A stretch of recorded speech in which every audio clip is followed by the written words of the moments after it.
Blog Talk Radio.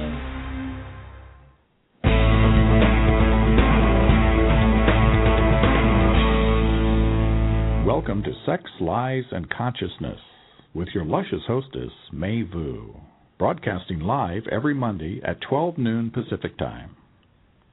Hello, everyone. This is May, and today begins my launch for exploring our 50 Shades of Grey for the month of September on Sex, Lies, and Consciousness. I am inspired by the popularity of this book, 50 Shades of Grey by E.L. James, and all my female friends are in that hush, hush, giggle, giggle, hey, have you read the book? And you know, like lots of elbow nudging and eye winking. It's like, I want some of that. You know, how do I get some of that? I wish I had that kind of man in my life. And if you don't know what the books, it's actually a series of 3 books, but if you don't know what the books are about, it's about the story of an inexperienced young woman who encountered her first love and first experience of being in a dominant, submissive relationship. And if you want more about it, please Google it. You'll find plenty of explanation and description. I'm actually not interested in talking about the book today, but I'm much more interested in talking about how do we get started? How do we get started to unleash, to let out, and to encourage our great tendencies, I call it. Popularity, the desire, the excitement from the women around the world reading the book is very exciting. And to be honest, it's about time. It's about time that we're getting some of this good stuff out, that you can enjoy this good stuff. And I have to tell you, the first time I encountered this invitation from my soul to explore in this arena, my reaction was like a child encountering something really scary. La, la, la, la, la, la, la, la. I don't want to hear it. Don't tell me about flogging and tying me up. No, that's so unnatural and so not okay, and all that. All my fear just came up. So today I invited with me a very special friend, Leah Shapiro. She is the creator of Delicious Lounge in the East Coast and a super coach. You can find Defy the Box. Leah and I will wind our clock and go back in time when we first started exploring our own 50 Shades of Grey. And so we'll spend the first 3 minutes retelling stories. And I don't know her story at all, and she doesn't know mine. We are Facebook friends, as you call it.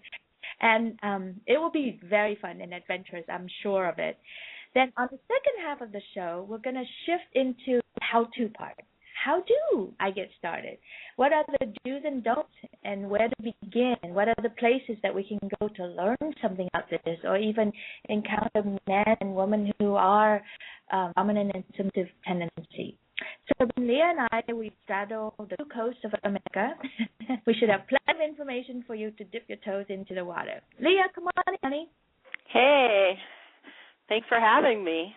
So tell them a little bit about yourself so that they can, warm up. Yeah. Well, my name is Leah Shapiro. I call myself a life activator and kick-ass catalyst, and I live in Boston, Massachusetts, with 2 fabulous kitties and an awesome lover man who is actually about to move in with me this week, Ooh. Which will put a whole new twist on our experience together. It's pretty exciting. I'd like to do a show on that. What happened when we move in together? Well, I'll be able to tell you very soon. And I am a lover of life. I believe that we are here to enjoy and explore and expand and taste all the juicy goodness that life has to offer. And you guys should go to her website, Defy the Box. It's very simple and elegant, and you see, I love your picture. I love how you are on Facebook and how you are on the medias and your website. You're just like real, honey, and you lay it out there, and I love all your tattoos and your purple hair and all that good stuff, and you really do live what you say you stand for. Yeah, thanks. I do my best. Yes, and so tell them. Let's start. Tell us a little bit about your kinky side.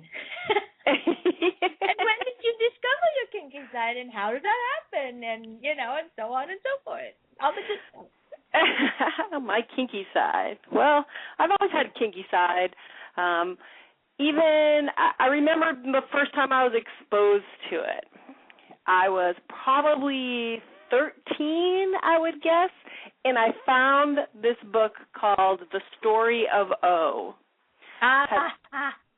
Yeah, 13 years old, a little Scorpio kid. I'm a Scorpio, so sex is in my DNA big time.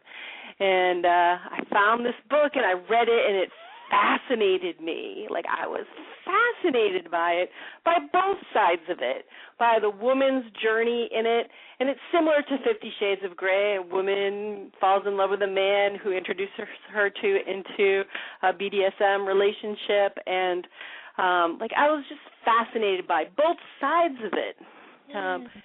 Growing up, I didn't have a lot of experience or opportunities to experience that kind of relationship. I didn't really have a real boyfriend until I was 18, and he definitely was shy sexually, very vanilla. And as I grew older and had a little more sexual experience, I was definitely always the adventuresome one.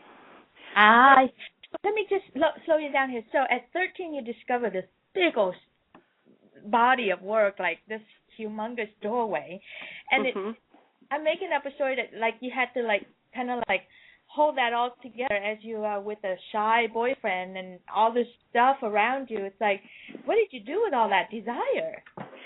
Well, I just kind of I wanted somebody else to do it, to bring it up, but none of the guys I was really meeting did. Yeah. It was just in the back of my mind. It was always well, maybe we want to tie, want to tie me up, or let me tie him up, and it just never really came up. It was I would try to push things that direction, and my partners were always I don't know.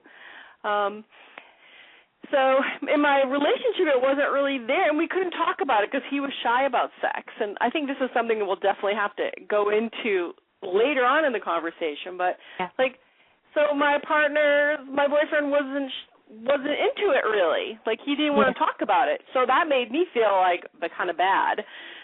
There was something I wanted that wasn't good. It was there's something shameful about that.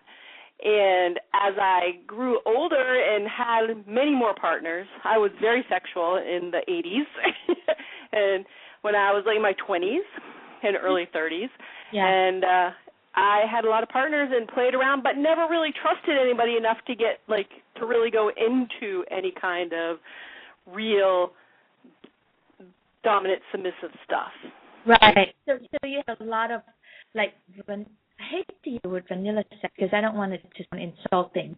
Normal, precise sex we all kind of grew up with. Sex to me be kind of sex, right? Yeah. And definitely some adventuresome. Definitely there was edge of adventuresomeness there, but it wasn't tie me up, tie me down kind of stuff. There wasn't any spanking, and there wasn't. Although wrestling was always something that I liked to do, and I could always find someone to do that. But there definitely wasn't. We weren't embodying any roles. Yeah. And it wasn't until I turned. It was in my 30s, and I decided that I really wanted to pursue it. I had formed a few friendships.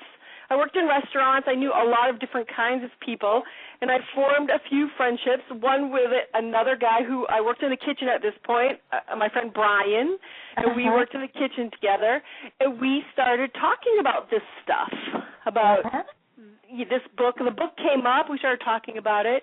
And The Story of O book. The Story of O, and we decided we wanted to go to this club in Boston called Man Ray, which was this wild club that had a fetish night on Friday nights, and we're we want to go. So we went. I never would have gone by myself, but he and I decided we were going to go, and that just opened up my world. Through going to that club, which it was a fetish BDSM night. They had a dominatrix who who you could go in the dungeon and you could get hooked up on the cross and you can get flogged. They had people in all kinds of fetish wear, all kinds of different representation of kink and fetish and BDSM relationships were there. Like, wow. All kinds of people. It was crazy. Were you excited or were you scared to death? I was excited. Like, this never scared me. I was excited. I was like a kid in a candy shop, like running out looking at people. Like, I went home with somebody that first night and played a little bit. Like, it was like totally awkward and nothing like to write home about, but it was like, you know, I was in it. I was gonna do it. Yeah. Yeah. You were so lucky because I didn't have that experience. I was scared to death. I couldn't breathe even now thinking about it. My feet are really cold and my arms are sweating. I mean, it was just like where did somebody turn off the oxygen for me? You know, when I walk into my very first club and people are doing it and you know, they're looking at me and like, your turn, you know, and I'm like, Well, it was weird. The thing that was intimidating to me was that I looked the part of a dominatrix. I'm a tall woman. I'm like 5'10". I have broad shoulders. At that point, I had really short hair, and I knew how to work it. Like I looked like. I was an imposing person, and I've always had I'm very sure of myself, I'm very confident, I'm not afraid of somebody else doing anything to me. I'm like, you know, I feel very secure and safe inside myself. And so, I had guys coming up and just, kneeling in front of me. And I was like, what are you doing? Get off the floor. Even with your reaction, get off the floor. But it was a really strange experience to have these everyone who's in the scene just assumed that I was like that. I was just like them. I felt part of it from the very get-go. And your kink just found the right home kind of thing. Yeah, it was just like coming home, actually. And through that club, I formed my deepest, most beautiful friendships with people that I still have, you know. Wow. And I had so many experiences and opportunities, and my life just blew up in this really wild way. And it was, you know, that was the place. We went there every Friday night. Wow. Let me just slow us down for a second, because we're using some terminology that my audience may not know of. You know, we're throwing kink around, like we know what that means, and BDSM. You know, it took me. I'm a little slow on these things because of lack of oxygen. You know, I can't even remember what BDSM stands for a lot of the time because it's so much hyperventilation for me. So BDSM stands for bondage, dominating. Is that right? Discipline. Oh, bondage, discipline. See? BDSM, sadomasochism, right? Yes. Okay. Yay! So the difference between us is that you found home, and for me, it's like I'm a keen visitor. I'm like, wow, I'm in a totally new land, and my vanilla self is just trapped, you know, totally terrified.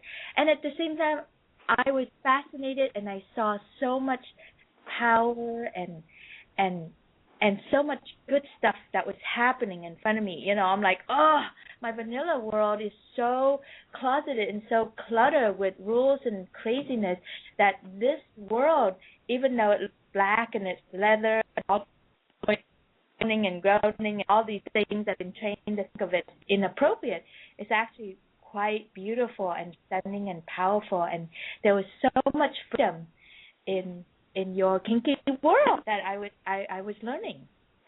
Yeah, you know, it's interesting that you say it like that, because the thing that I found that I liked the most about this environment was that here were people who were obviously not the norm. You know what I mean? Right. They were expressing themselves and dressing and acting out in ways that most of society would be like, oh, my God, I can't believe you're doing that.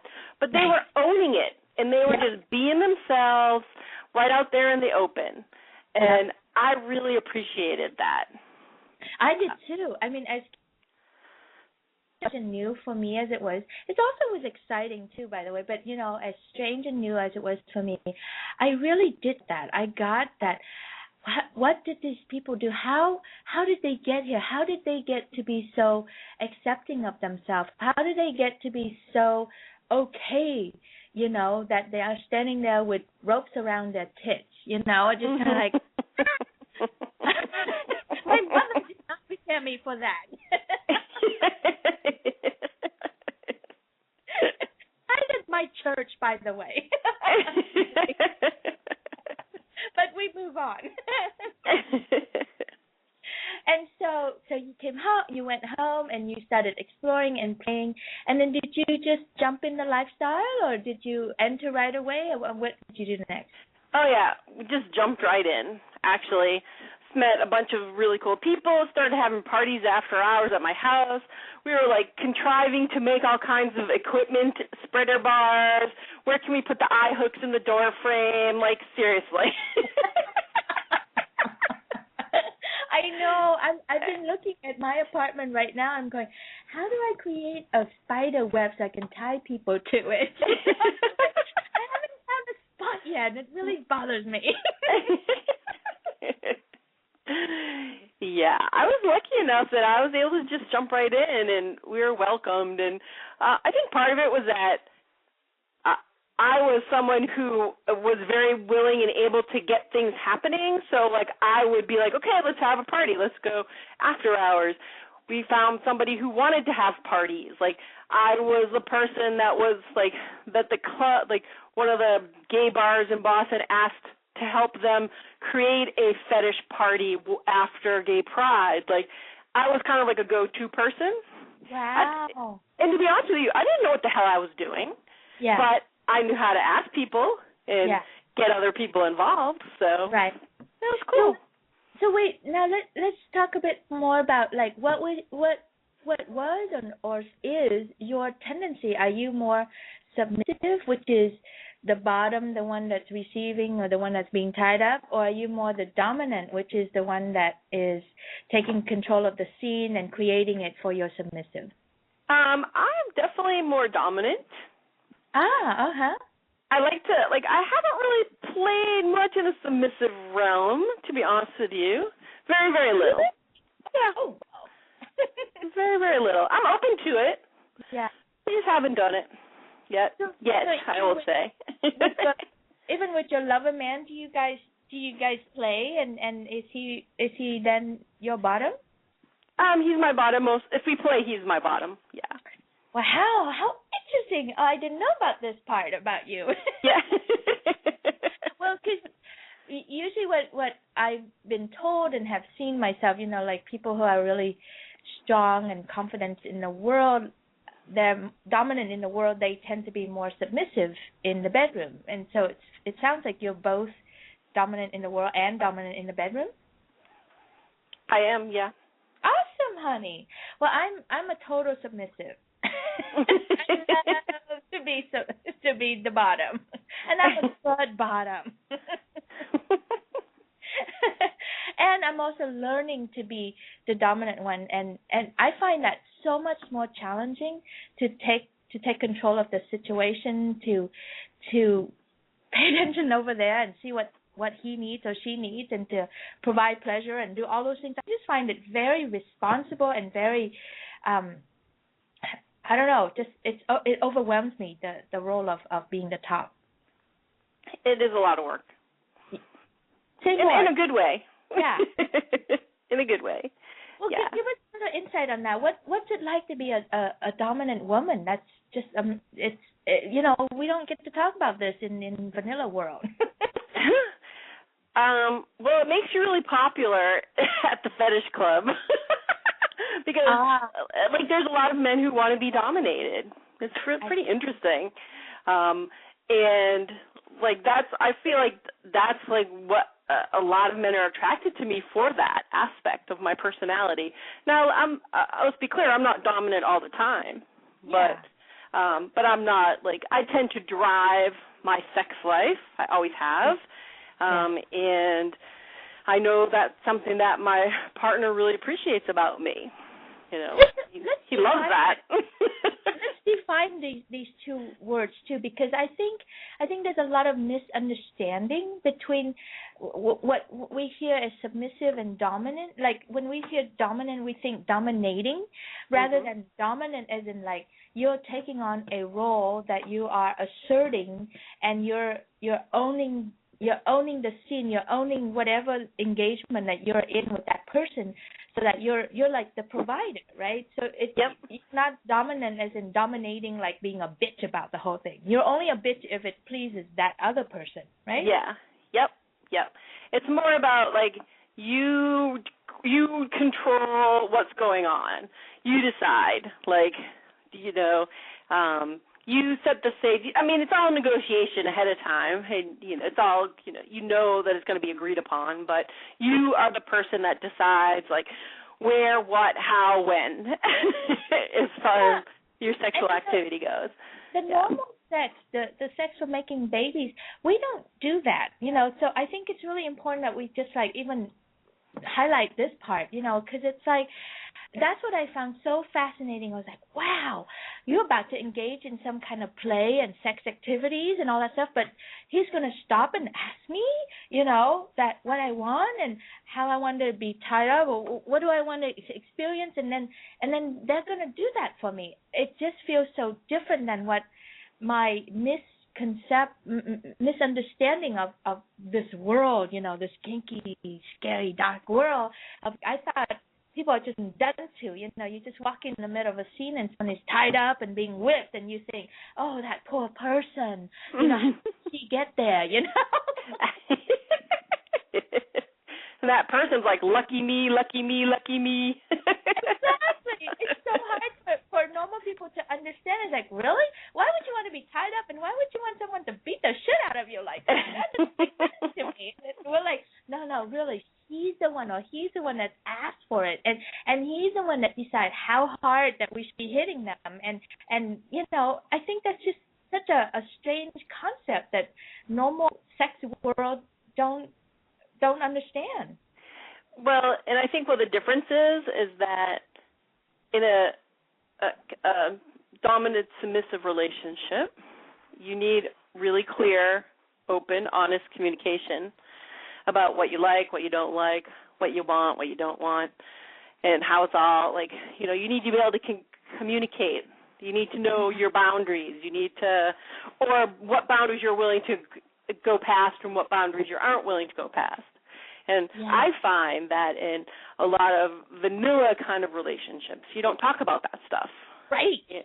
And that's what, it's necessary if you're going to be in any kind of dominant submissive relationship to be able to talk about that stuff.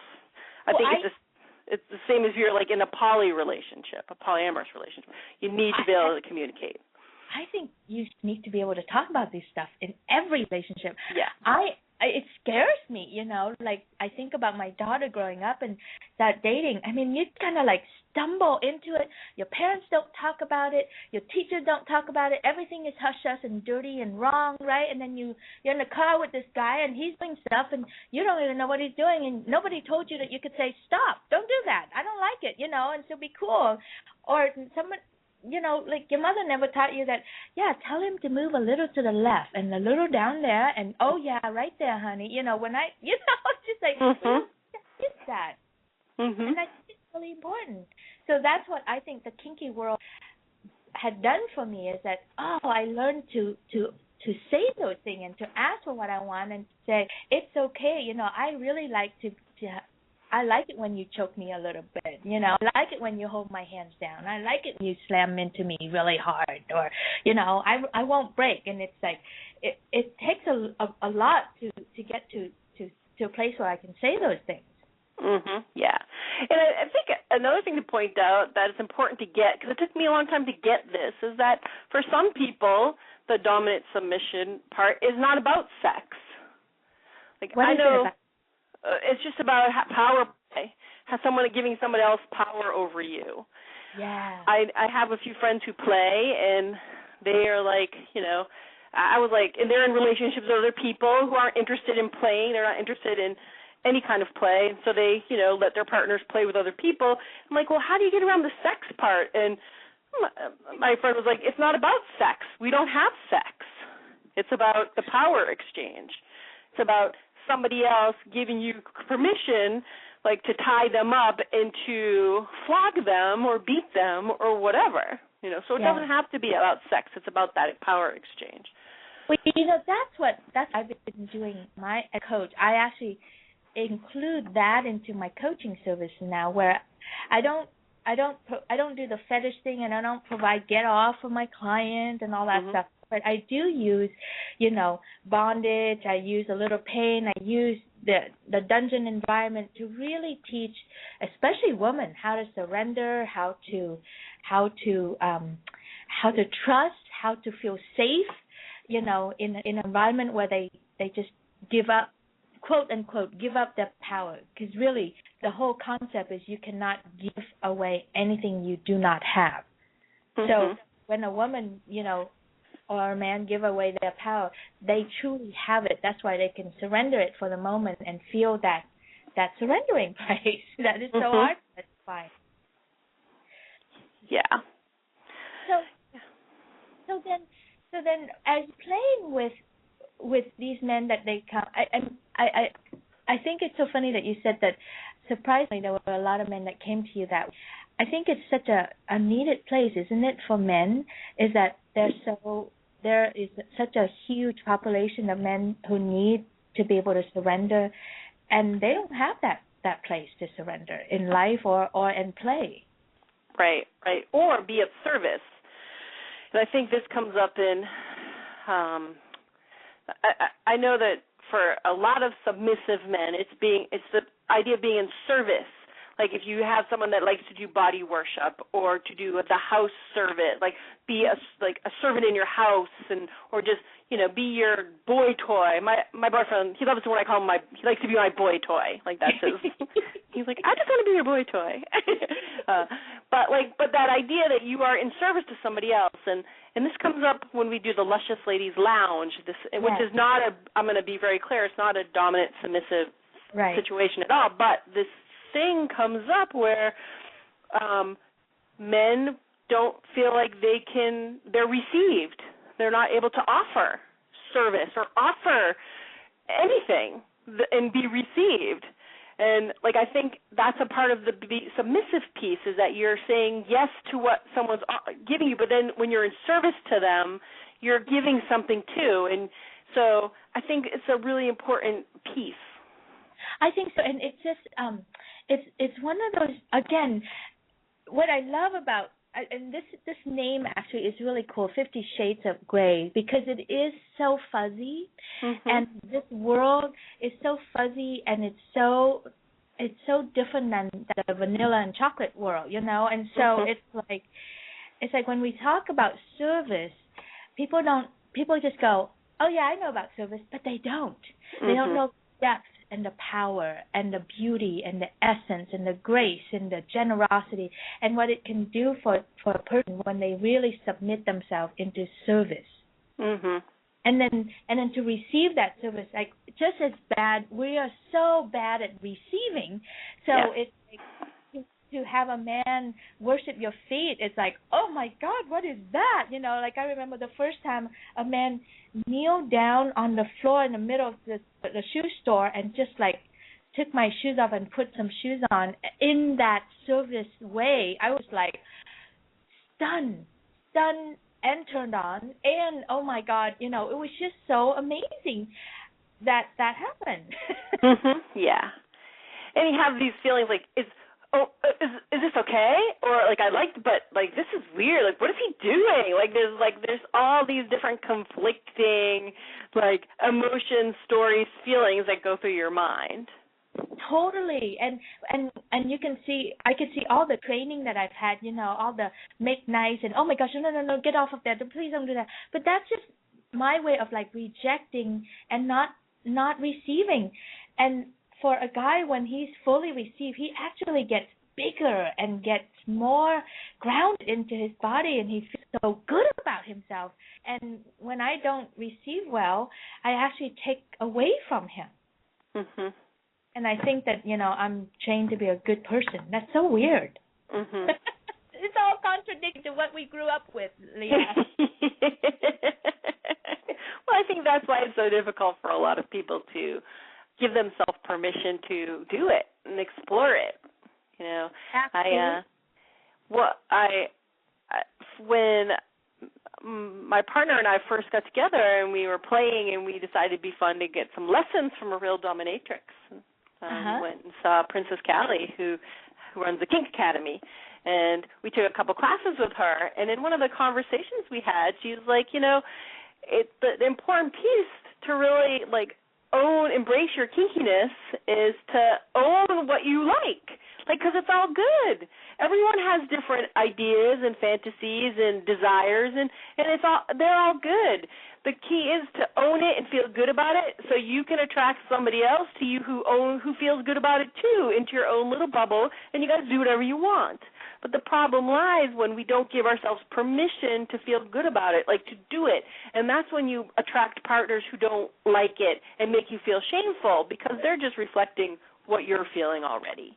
Honey, come on now. You're saying that that's it. All we have to do is that, right? And like life-changing, most difficult thing to do because, we can't even walk around and say, I'm going to masturbate this afternoon now. Could you clear the space so I can have 2 hours to myself? We can't even say that, let alone, yes, I like to be tied up and whipped really hard and leave some marks on my body.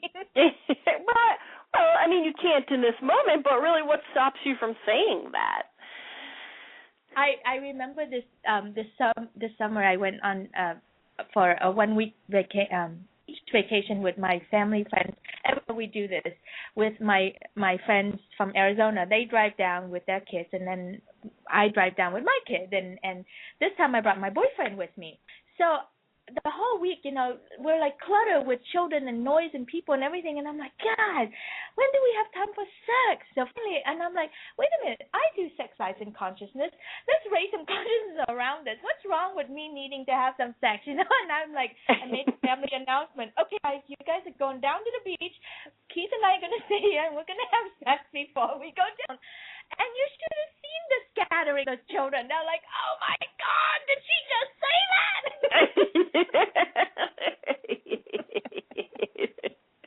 That's awesome. I know. Imagine if I say, you know what? Here's my bags of whips and chains, and we're going to have some sex and tie me up and all that stuff to them. They would just, faint or something.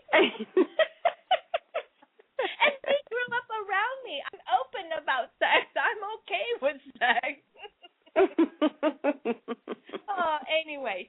Yes, everyone, it is true. You must know what you like and be okay with it. And just say, I like that. I like a little spanking. I like a little slapping. Or I like a lot of slapping. Or I like to be punched. It's so contradictory to what you grew up with. Mhm. And you don't have to tell every single person in the world about it. I think this is mostly just, you don't need to walk around with a sign or tell your family, hey, I've discovered that I love to be bent over the chair and spanked. You don't need to say that, but as long as you feel good inside of yourself about it, then you'll energetically you attract people who are interested in that too, because you don't feel shameful about talking about it in the when it comes up and it feels good, So, but I was one of those people that my brothers would come stay at my apartment and I'd have a flogger hanging on a hook by my bed by my closet, and they're like, oh.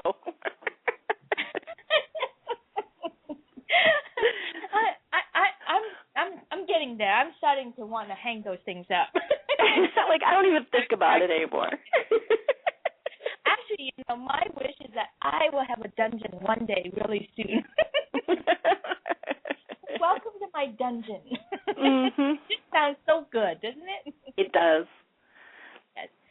Okay, let me just take a quick break, and then we'll come back and do some more how-tos. I think we stumbled into that already. Mm-hmm. Oh, okay. Is your marriage or relationship in crisis? Where one partner wants to expand into their sex and bring scary changes to the relationship, while the other partner is dug in, protective, and saying, "No way in hell is this going to happen." May knows this place well, and she can help both sides. She is truly amazing. Learn more about her specialty, crisis coaching for couples and individuals, at sexliesandconsciousness.com. Okay, I'm back, and today we are talking about exploring our 50 Shades of Grey. And I have with me Leah Shapiro of Defy the Box Coaching. She's awesome along with all the cool things that she does professionally. Just as a human being and a woman who stands for defying your own box and just live life according to your own terms. I just love who Leah is and what she's bringing to the conversation today. So, Leah, before we go to more on how-tos and all that stuff, is there any kind of like juicy story of like in the beginning when you just discover something that you want to share? I'm trying to think on the spot. She's not prepared for that. But, I was noticing that we need a little bit more sex in here, so. I'll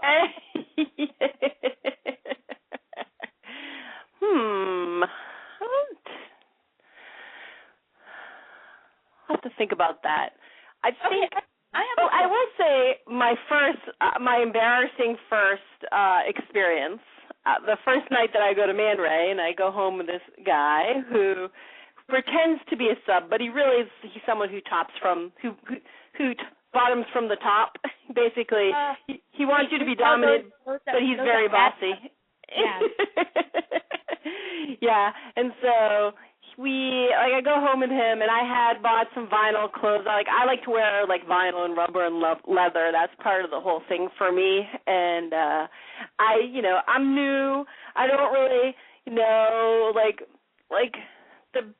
the best ways, where to get the best clothes and the best ways to dress. And we had been seeing something that talked about using duct tape to you can make a bra out of duct tape and stuff like that. So me and a girlfriend of mine had done that. We had made this awesome bra out of duct tape that I had under this vinyl top, so my boobs looked awesome. Yeah.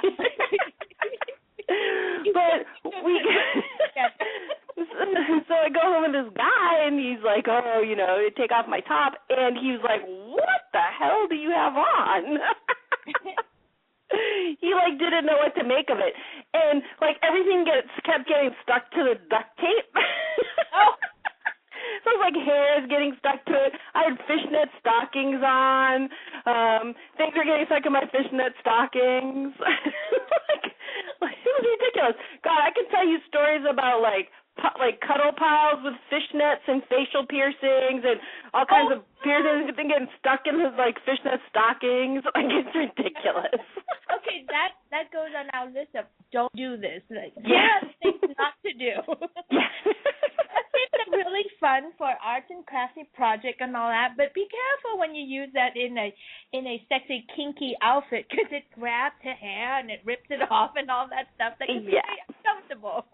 Yeah, it wasn't that fun in the long run. That's right. And then when you do a cuddle pies with more than two people, and if you're wearing fishnet stocking and if people have piercing and things like that on any part of their body, which in this world people do have lots of piercing, things do get caught, and don't yank. Be careful. Be careful, don't do sudden movement. Oh, too much fun. Mm-hmm. Let's see what else. Let's see. I'll tell a story. I'll tell a Burning Man story since we are during the Burning Man week. Have you been to Burning Man? I have. Oh, yay. Of course you have. Yeah. So Burning Man is an event that happens once a year out in the desert, the Nevada desert, right at this week, just before Labor Day, right? Yep. And so it's the Burning Man group of people that every year it goes and it gets bigger, and there's like 40, probably we're up to about 50,000 people now a day, that come into the desert and set up this temporary society or environment, and then they build everything, amazing stuff. So you should Google up pictures of Burning Man and all that good stuff so that you can see what I'm talking about. Anyway, I went to Burning Man this one year, and it was my first year, right in the middle of my explorations of all this kinky stuff and everything. And I was at a tent called Seven Sins. And next door to that tent, there was a different tent of artists that comes and would airbrush and paint your body. So I was like, oh, this is so exciting. So I got this man to airbrush my whole entire body. So I walk around the camp completely naked, but I had on this like snake-like futuristic art thing all over my body, and it was just so hot and beautiful. And I rode my bike around Burning Man, the camp, and everything, and it was really great. So when he was done with that, at that time I was playing with one of my teachers. I call him teachers because he wasn't my boyfriend. He taught me a lot of things, and so he was my teacher. And he stood there and he's like, so May, what are you going to do to appreciate him for what you got from it? And I'm like, I don't know. And he's like, so, ask him, what does he want? And he's like totally put on the spot. And he's like, oh, really? I get to ask whatever I want from this woman? And he said, yeah. And then, so basically we kind of had that story of kind of thing where my teacher was standing there telling me what to provide to this guy, and it was just so hot. So he's like, so I bet you he wants his cock to be sucked on. And I'm like, I looked at him and going, do you want your cock sucked on? And the man goes, yes. And I'm like, okay. So I'm on my knees, sucking on his cock, thanking him for, my beautiful body paint and so on and so forth. And it was just hilarious. It wasn't hilarious. It was really actually very powerful. So he ended up like fucking me in the middle of the camp, and everybody was watching, and it was just delicious and powerful and freeing, and I just couldn't believe it. I was just like, wow, look at vanilla me. Being such a good submissive, and what it did for him too was so amazing, because he was, even though he's been to Burning Man and he did that every year, no one has ever done that for him. Mm-hmm. And for him to talk about service, right, to receive that from me, he just lit up. He was so proud, and later on in the day when I rode my bike back, he just came out and he thanked me from I can just tell the sincerity of that, and he was like, he was so grateful to have that power exchange with me, to get to have that sex, and to get to have that whole, just a tiny bit of dominating and submissiveness there with me. And it was just, it changed his life. He's like, I'm going to remember this moment for the rest of my life. It was just so powerful. I never thought it could be like that. Mm. Yeah. Some people never have that offer. Yeah, I think that could go into the do's, like, do be generous.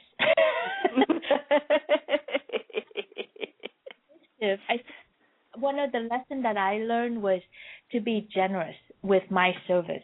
As I'm learning more in this world, I see how generous, how selfish and self-centered as a sex partner I am. It's all about me, really, Mm-hmm. and I give so compared to what I get, and I think it's enough. And I think that was like my normal vanilla mindset, that I was just in that game, game to get married, game to get kids, and all these things, and I just was just not that generous about giving and serving until I learned about the kinky world and what they taught me. Mm-hmm. And do you think it was easier to offer that because you were in a submissive role and you had your teacher there suggesting it? I think having a teacher there telling me what to do was really great, because I truly did not know how limited I was, how how self-centered, how self-focused I was as a sex play, as a partner. I just didn't have anything to offer, but I had a vagina, and in the vanilla world, that's enough. Men come after me because I have a vagina. That was enough, and then I work to put them away and that kind of stuff. Rather than really get over all that and really get into the being of service, doing the power exchange, giving and receiving, rather than taking. Yeah. Such a crazy world. It's such a crazy world. Yeah. So much that it teaches. So what else do people need to know as they start to dip their toes into this world? I think I remember I went to this place in New York City called Pandora's Box once. Me and my friend, a friend of mine, Randy, went, and it was like a trip with the kink community. Pandora's Box was a dungeon in New York City, and pretty well-known one at the time. And we went there for a play party, and we met some people there who, this was like towards the very beginning of when I was, going to Man Ray and being kinky and getting into it. There's some people there who were big in the scene. They'd been players for a long time, and one thing that one of the gentlemen said was that in order to really embrace this lifestyle, you have to like what you see in the mirror. You have to be able to look at yourself and like who you are and feel good about who you are. Otherwise, it's going to be too easy for you to take advantage of somebody else, just all be about taking or trying to get some need met, as opposed to being in a space of offering service or looking out for your partner, or really being able to receive what's being offered you.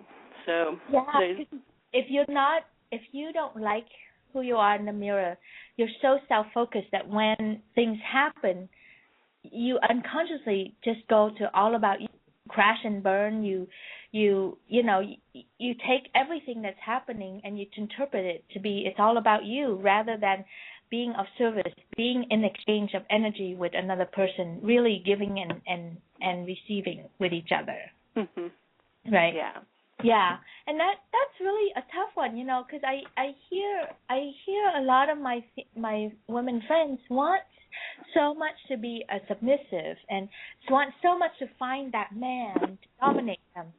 And to be honest, I think dominant men are out there to be found, but I think there's also, you need to learn to cultivate it. We need to learn to cultivate it. We need to learn to cultivate our softer side, our surrendering side, so that we can cultivate and support our men to really be dominant, to be our master, to really take that power so that we can exchange and play with each other.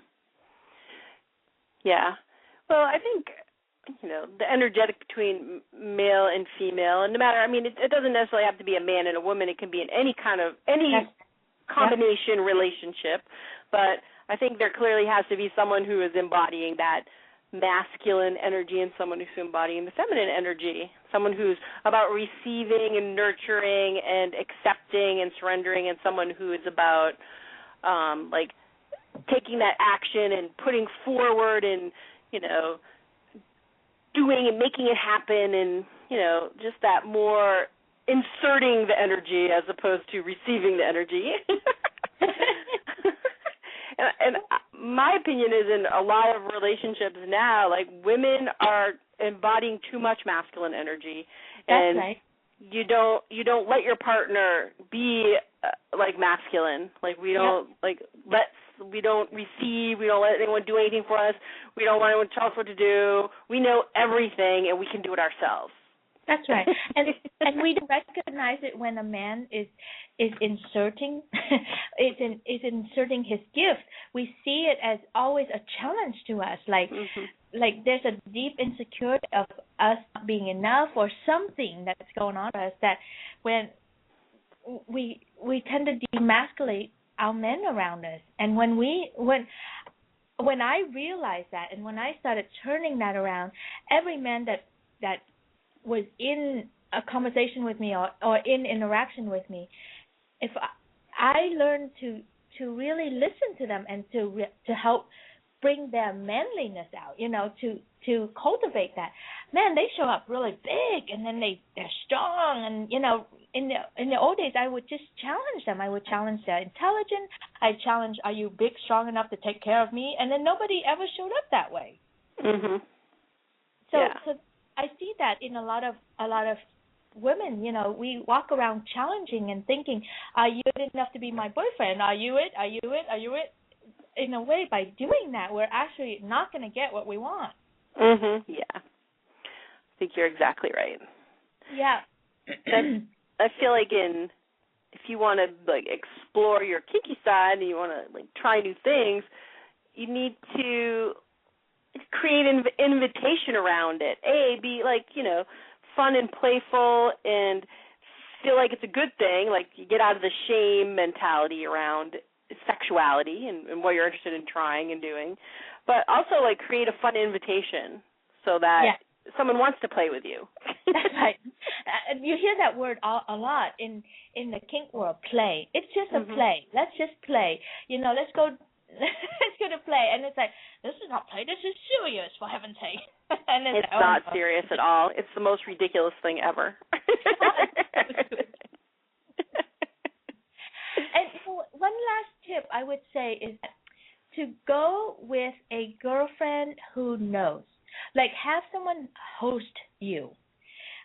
Have a teacher or mentor, to take you to introduce some experience to you. Because I think when we just leave it up to the guys, the type that I see people do, a woman who's really needy, who hungers for a relationship, then she wants to have a dominant submissive because she read in the book and it sounded really good, and so she wants that. And then she craves, and then she puts all that responsibility on the guy that she meets.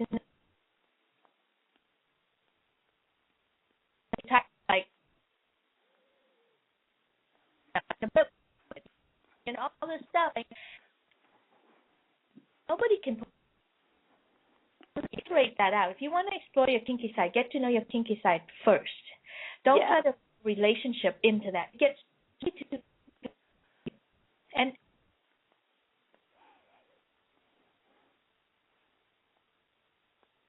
so when the way to help me know what I really want, like in the book, drives me nuts.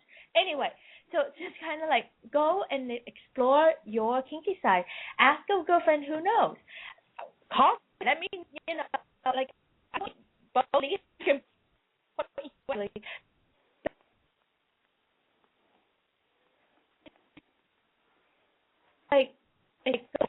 would you to talk about support you.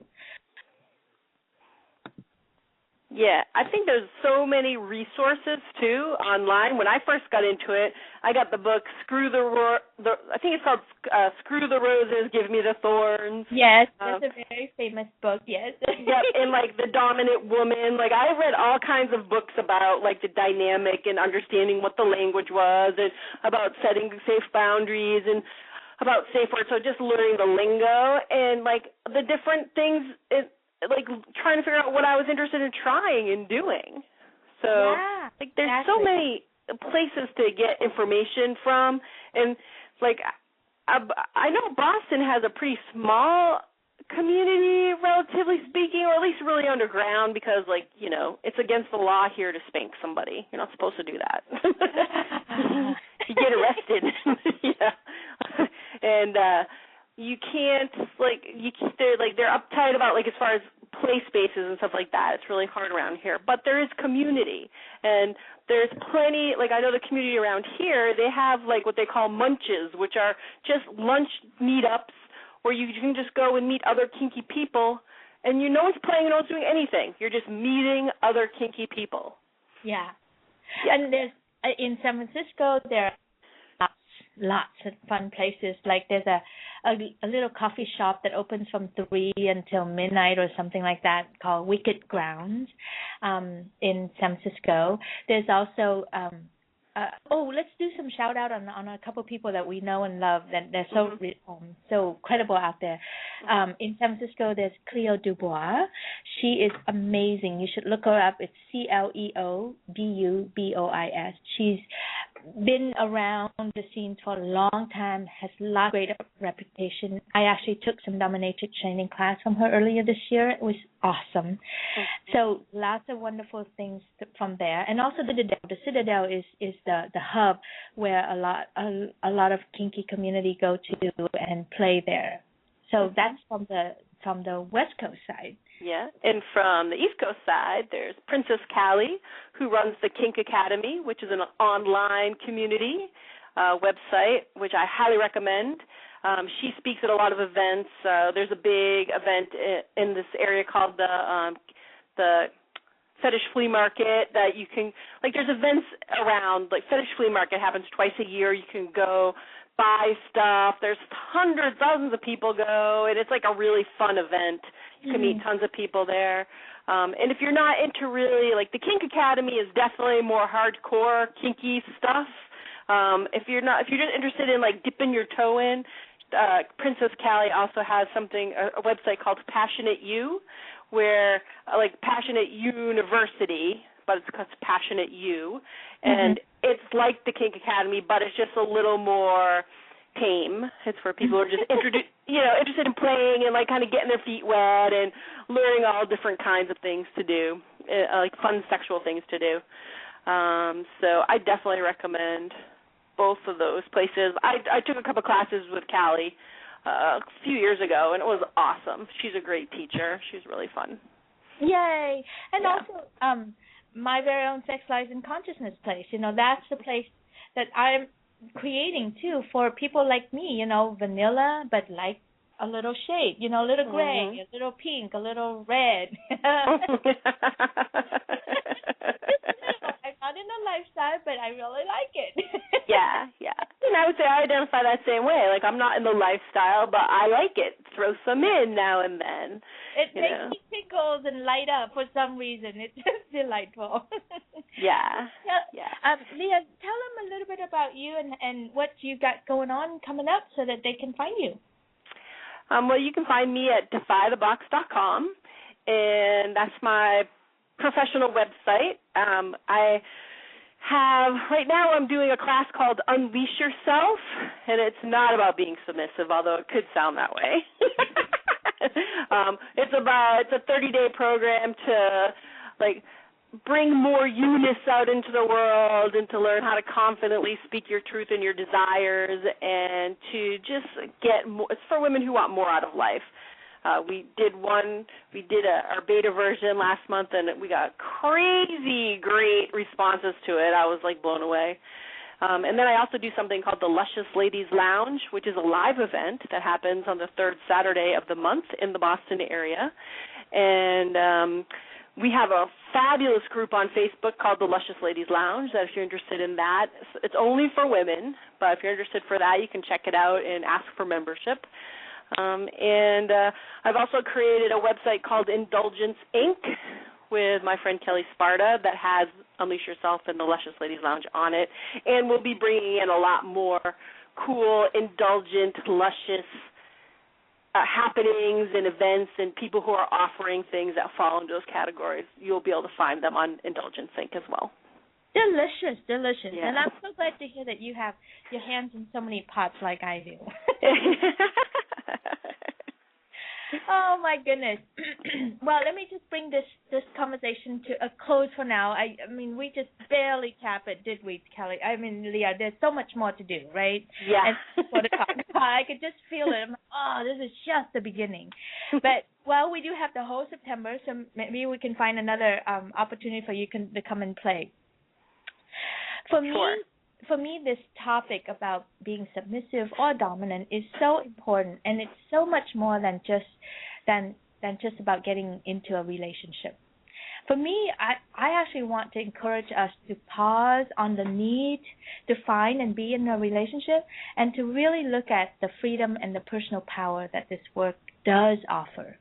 When we cultivate ourselves, when we get to know our sex, we will free ourselves up and we will become much more safe in this world. This is our sex. We have our own right to own this. So please use this knowledge and all the other stuff that you're learning out there. There's so much to learn about this, and it's so okay and good to learn about the BDSM world, to learn about your 50 Shades of Grey so that you can have your own safety, take back your freedom and power, and really play and set yourself free. All right, so more to come. Look for us in September on Facebook under my Sex, Lies, and Consciousness fan page, and also on the website, Sex, Lies, and Consciousness. Have a wonderful week, everyone, and I'll talk to you at the next conversation.